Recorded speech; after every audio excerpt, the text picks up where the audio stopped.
অভিনয়ের রঙ্গমঞ্চ থেকে বিদায় নিয়েছেন অনেক আগেই। সারাক্ষণ লাইমলাইটে থাকা তার নাপসন্দ। তবে অভিনয় থেকে দূরে থাকলেও এবার সিনে শিল্পীর উন্নতি সাধনে মাঠে নামলেন জয়া বচ্চন। 2025 সালে কেন্দ্রীয় বাজেটে কেন উপেক্ষিত বলিউড?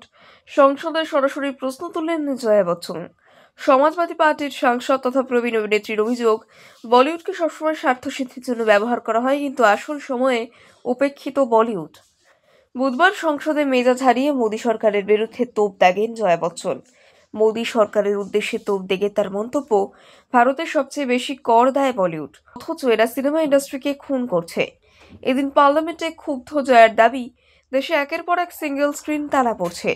মানুষ আজকাল আর সিনেমা হলে যান না, কারণ সিনেমা দেখা সকলের পক্ষে এতটাই খরচ সাপেক্ষ হয়ে গিয়েছে। এবার এসবে জিএসটি বন্ধ করুন। আপনারা কি সিনে ইন্ডাস্ট্রিটাকে খুন করতে চাইছেন? দয়া করে বিষয়টা নিয়ে এবার ভাবুন। জয়া বচ্চনের মন্তব্য, আপনারা সিনে শিল্পকে সম্পূর্ণ উপেক্ষা করছেন। অন্য সরকারও এই একই কাজ করেছে, তবে সিনেমা এবং বিনোদন শিল্পকে সম্পূর্ণরূপে উপেক্ষা করে আপনারা এটাকে একেবারে অন্য পর্যায়ে নিয়ে গিয়েছেন, কারণ বলিউড আপনাদের কাছে শুধুই স্বার্থ সিদ্ধির জায়গা। এরপরই জয়ের প্রশ্ন, মেজাজ হারানোর জন্য আমি দুঃখিত, কিন্তু এসব আমি একেবারেই বরদাস্ত করব না। প্রতি বছর আমি কত টাকা কর দিই সেই হিসেব দেখাবো। প্রসঙ্গত, চলতি অর্থবর্ষেও দেশের গ্ল্যামার দুনিয়ায় সর্বোচ্চ করদাতা হিসেবে অমিতাভ বচ্চনের নাম শীর্ষে রয়েছে। এবার দেশের সিনে শিল্পের হয়ে সরব তার স্ত্রী তথা সাংসদ অভিনেত্রী জয়া বচ্চন। অভিনয়ের রঙ্গমঞ্চ থেকে বিদায় নিয়েছেন অনেক আগেই। সারাক্ষণ লাইমলাইটে থাকা তার নাপসন্দ।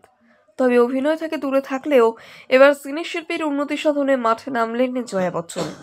2025 সালে কেন্দ্রীয় বাজেটে কেন উপেক্ষিত বলিউড? সংসদে সরাসরি প্রশ্ন তুললেন জয়া বচ্চন। সমাজবাদী পার্টির সাংসদ তথা প্রবীণ অভিনেত্রীর অভিযোগ, বলিউডকে সবসময় স্বার্থসিদ্ধির জন্য ব্যবহার করা হয়, কিন্তু আসল সময়ে উপেক্ষিত বলিউড। বুধবার সংসদে মেজাজ হারিয়ে মোদী সরকারের বিরুদ্ধে তোপ দাগেন জয়া বচ্চন। মোদী সরকারের উদ্দেশ্যে তোপ দেগে তার মন্তব্য, ভারতের সবচেয়ে বেশি কর দেয় বলিউড, অথচ এরা সিনেমা ইন্ডাস্ট্রিকে খুন করছে। এদিন পার্লামেন্টে ক্ষুব্ধ জয়ার দাবি, দেশে একের পর এক সিঙ্গেল স্ক্রিন তালা পড়ছে।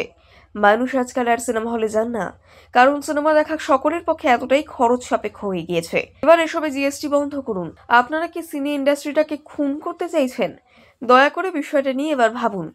জয়া বচ্চনের মন্তব্য, আপনারা সিনে শিল্পকে সম্পূর্ণ উপেক্ষা করছেন। অন্য সরকারও এই একই কাজ করেছে, তবে সিনেমা এবং বিনোদন শিল্পকে সম্পূর্ণরূপে উপেক্ষা করে আপনারা এটাকে একেবারে অন্য পর্যায়ে নিয়ে গিয়েছেন, কারণ বলিউড আপনাদের কাছে শুধুই স্বার্থ সিদ্ধির জায়গা। এরপরই জয়ের প্রশ্ন, মেজাজ হারানোর জন্য আমি দুঃখিত, কিন্তু এসব আমি একেবারেই বরদাস্ত করব না। প্রতি বছর আমি কত টাকা কর দিই সেই হিসেব দেখাবো। প্রসঙ্গত, চলতি অর্থবর্ষেও দেশের গ্ল্যামার দুনিয়ায় সর্বোচ্চ করদাতা হিসেবে অমিতাভ বচ্চনের নাম শীর্ষে রয়েছে। এবার দেশের সিনে শিল্পের হয়ে সরব তার স্ত্রী তথা সাংসদ অভিনেত্রী জয়া বচ্চন।